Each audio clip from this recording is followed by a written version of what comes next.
everybody, it's Sharon from Vivid Days. In today's project we are going to work on another resin sculpture, this time with a winter stroke Christmas theme. Hopefully that and it doesn't go more to oceans. Let me take you through what materials you will need for this project, and the rest of it will be watch me.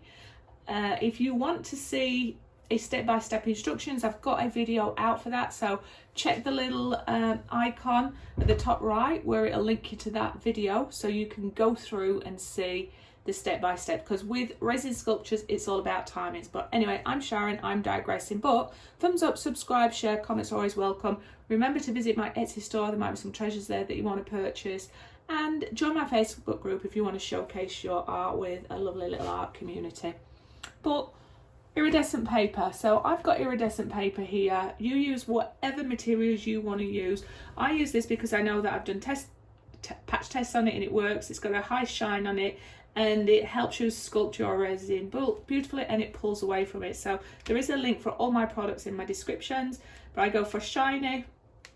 I've got it broken up into 3 because there's going to be 3 layers, and I'm going to be working with the Resin Colorant Epoxy UV resin colorants. It is quite nice. I've been working with it on a few of them.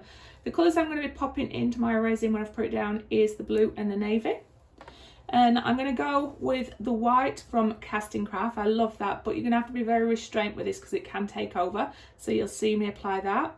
And there is also going to be a little bit of the resin tint, which is my silver, and again you have to be quite liberal with that, otherwise it can spread and overtake. I've also got some silver leaf, some little bits left over from other projects, and some table crystal scatterings, again from Amazon, my favourite one to work with when I'm doing sculptures. But also within my resin I'm going to add the Colour Cottage Super Sparkle White. This is a beautiful, if you want a glitter that goes all the way through your resin and doesn't just sink to the bottom, this one here, a little goes a long way, but I will apply some while we're in here so you can see how much I'm going to apply. I've got my little pots and my cute little hand stirrer. The reason being I want to separate my white, my silver and my silver leaf separately, and then the rest is just going to have the Super Sparkle White in there, and we're going to layer it clear. It is being mixed just as I started recording this, so I'm going to do a touch test until it starts to warm up and cure for about 15 minutes, and then every 5 minutes afterwards. It's exceptionally cold here, so it was quite hard mixing this, but while it is stood, all your bubbles are coming to the top, which is great. And I think I've mentioned everything here. The resin I am using is Mastercast 121. I love this for when doing sculptures because it's a medium resin, so it holds quite nicely, and when it comes to that time for bending and sculpting, it works beautifully. And I've mixed up 500 ml, and it's 1 part resin to 1 part hardener. And as I say, pop over to my tutorial, which is step-by-step on timings, because for each piece it changes. It all depends on the weather, the colour, not the colour, the weather.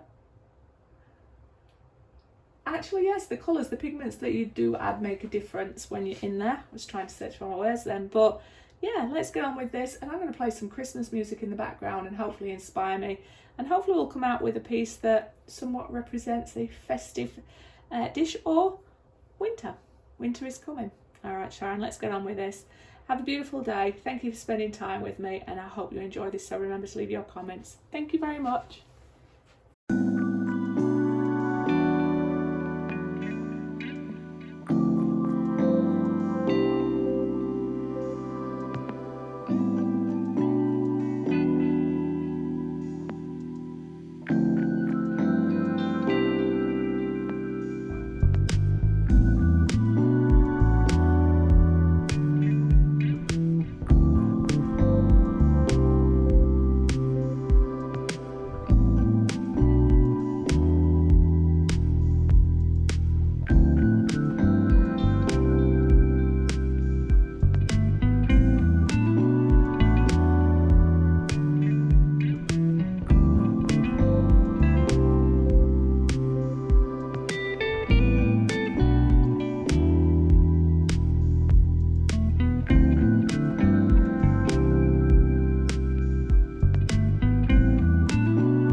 Hey everybody, it's Sharon from Vivid Days. We are going to unpack this sculpture. Now, for full transparency, my tape fell off, so this side here is dipped down a little bit more than I thought. And when I'm looking at this, I personally don't think I enjoy the white edging as much as I do the clear edging. I think the clear edging looks quite classy, and this looks like the old paper doilies. I don't know if I'm just being too critical. However, we're going to demold this. I'm going to pop a candle in the middle, and we're going to see what we think when we've got rid of all of this. And then I'll bring you in and I'll have a look at some of the effects that we have created. And you know what? I do think that there are things in here that do remind me of Christmas or winter. So the ice and the white, you know, it's definitely added. So these I do keep. You may or may not be aware, but I have a cupboard next to where I'm working, and I put the tape down there, and so I reuse it as much as I can until it is sticky no more. But thumbs up, subscribe, share, comments are always welcome. Remember to visit my Etsy store. There might be some treasures there that you want to purchase, or something that you want to request for me to create in a colour scheme of your choice. And join my Facebook group if you would like to showcase your creative processes or creations with anybody else in the community. It's a friendly community, a very nice one, and it's all about just showcasing your art, basically having a platform to show others and to ask questions or share knowledge and wisdom. But I'm Sharon, I'm digressing. I'll fast forward through this part and then I'll bring you in close up to see the result.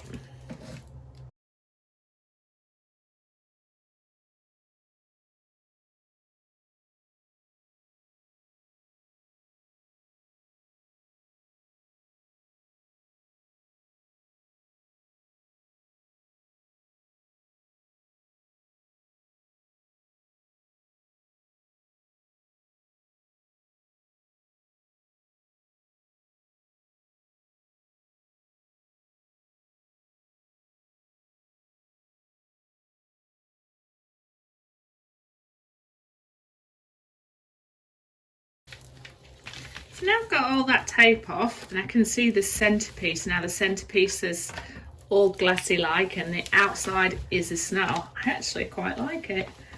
There's something very elegant about it.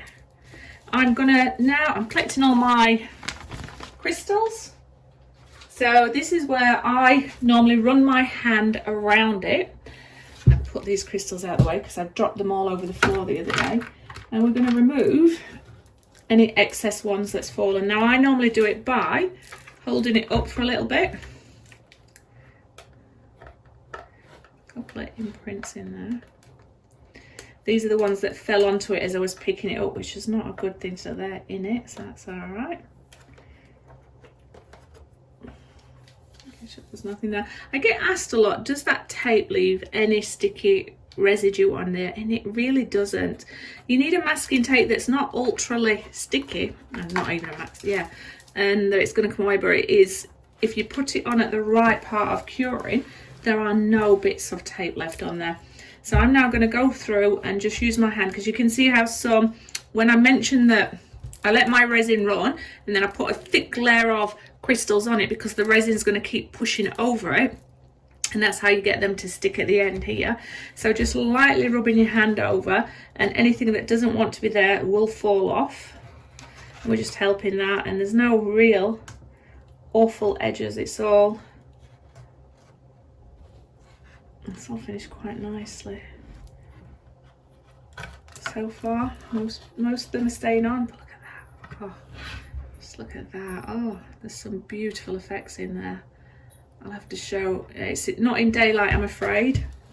We're going to go around the inside now and do the same. Keep getting those crystals down, but they're all stuck in beautifully. I was hoping that this part here, in my head, I wanted this part here to stand up out of here. So I failed in that aspect. But the more I look at it, the more I love it. It looks like ice here. And you've got like little bits of the silver foil coming through. And that adds a nice little bit of interest and sparkle. And then that silver pigment that I added in. And then the colour Me Happy Super Sparkle White. Just love. Sorry, I just want to get rid of as many crystals as I can, so I'm not going to mark anything. And then we will bring it in for a close-up. But let me show you what it could look like with a normal size candle in there or a tea light.